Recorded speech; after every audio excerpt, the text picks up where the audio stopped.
Good afternoon, my friends. Sorry I'm a few minutes late today. I was really deep into my thoughts about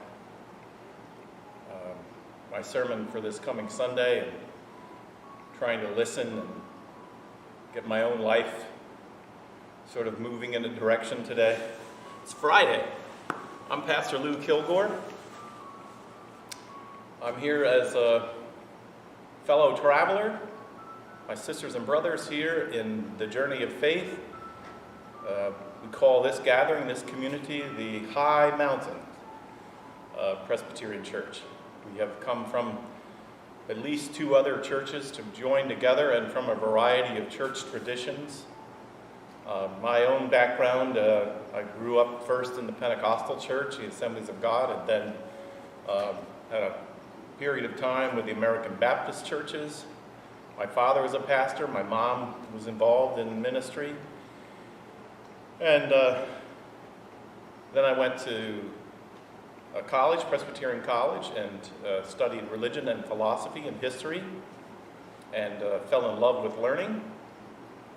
And then I went to Eastern Baptist Theological Seminary, and that's where the craft of my life was completed.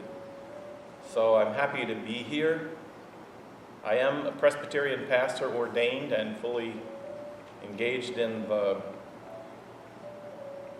principles of the Presbyterian Church. Church was originally organized to be a defense against tyranny.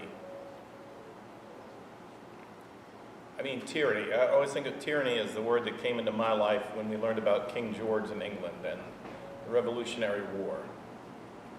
But tyranny, or oppressive behavior of people who come to power, kings or queens or elected representatives, the tendency of human beings who are given authority to then take that authority instead of using the authority they're given for the goodwill of the people, to instead take that authority and use it against the people for the advancement of themselves. Presbyterian mothers and fathers were people who had seen the abuse of the church. They had seen that people who say, I am called by God to be a preacher, teacher, and leader in the church, would be given authority by the people. They would, or take authority, claiming through some historical tradition that they are the authoritative voice of God to be followed. And then, inevitably, they would abuse the power. Just seems that one went with the other. And so,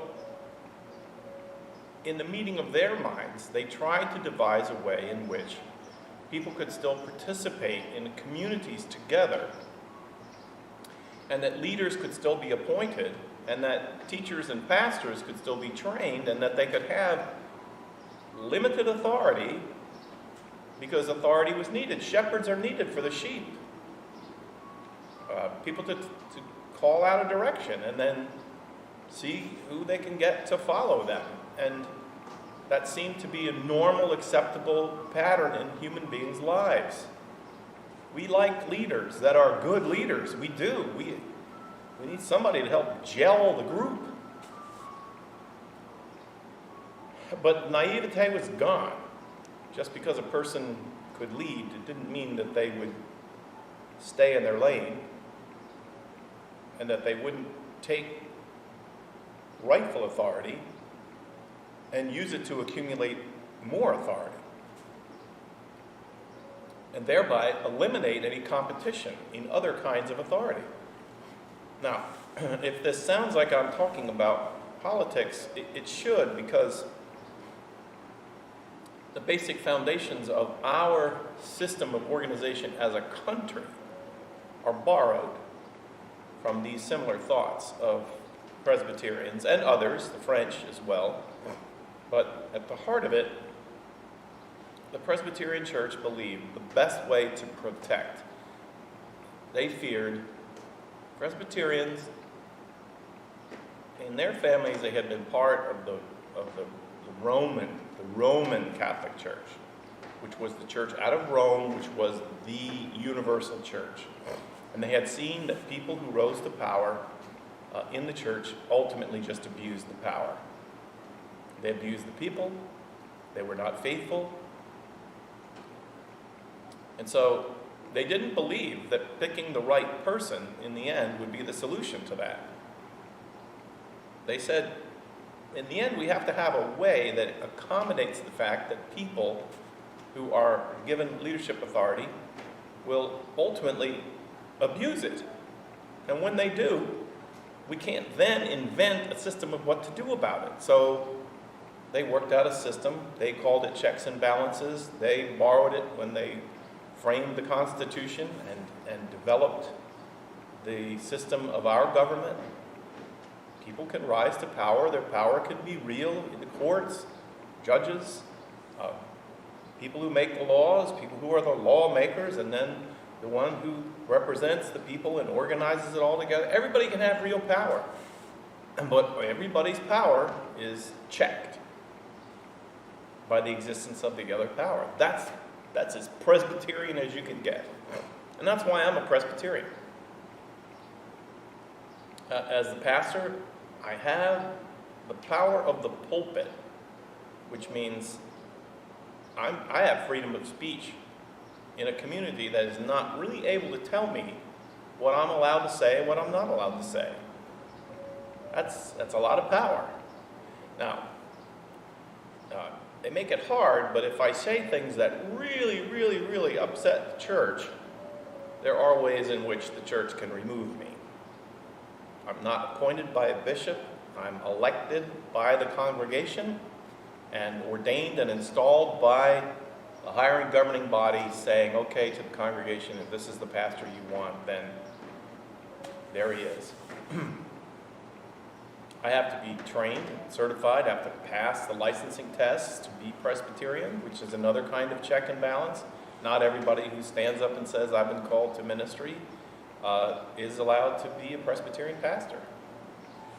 You have to have education and verification from others who believe that you have what it takes, the gifts and the ability and the temperament. So I'm a Presbyterian, and I'm in a Presbyterian church, and I love my Presbyterian church.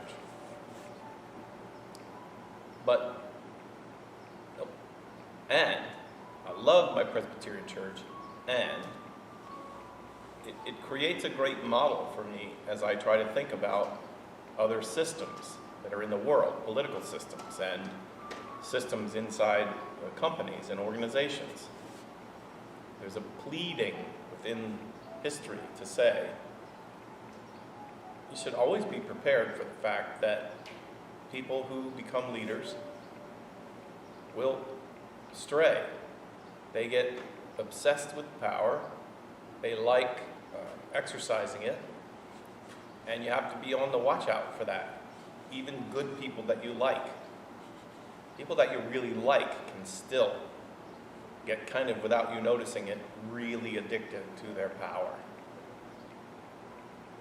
I said all these things before in a chat earlier last week about, police officers are given power, they can abuse it. Pastors are given power, they can abuse it. And they do. They do. Doctors. They're given authority and power and trust. They're given the ability to go into a room, shut the door, and then the trust is there, and then they abuse it. It's never enough for us as human beings, I guess. But we're not really supposed to be surprised by that reality after all these years of walking around this planet with other human beings, to realize that people who are given power or authority or trust have to be watched, or they are If they discover they're not being watched, especially, or if they discover that no one is going to hold them accountable when they step over the line that far, then they take the next bigger step. It's not fail-proof. The Presbyterian system has as many falling pastors as most other systems do, but I don't know, there's something about the acknowledgement of it. The political system seems to recognize that people can come to power, they can come to authority, the elected and given authority, and then you have to watch. We're human. We don't like living within boundaries. We don't like living within limits. This was what Eve and Adam said to God. We don't like this plan. We don't. And wherever and whenever we can, we will push those boundaries. We will. I think the secret is not to be surprised by it when human beings behave this way. Instead, a kind of a straightforward look at ourselves. It's good discipline for me, my colleagues, and the relationships that I have with the leadership of the church. We work at trying to be very open, to be able to say, hey, I'm not sure that was appropriate, or maybe we ought to rethink that without somehow everything having to fall apart.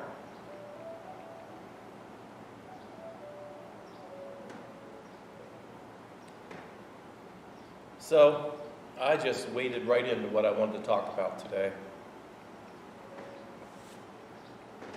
When people come to talk to me in pastoral counseling and conversation like this, I love it when they walk in the door and they just go, this is what I want to talk about today. And then I can keep saying, and then what? Say some more about that. And how do you think that fits in with what's going on in your life today? Is there a relationship between all that you're talking about and why you're here? For me, the answer would be yes. There's a relationship. I want to be a listening person. I want to have my eyes and ears open for what God is doing and saying, and for the new ways that God is calling me to understand my life and your life and our life together. What's the purpose of this life? What are we called to do?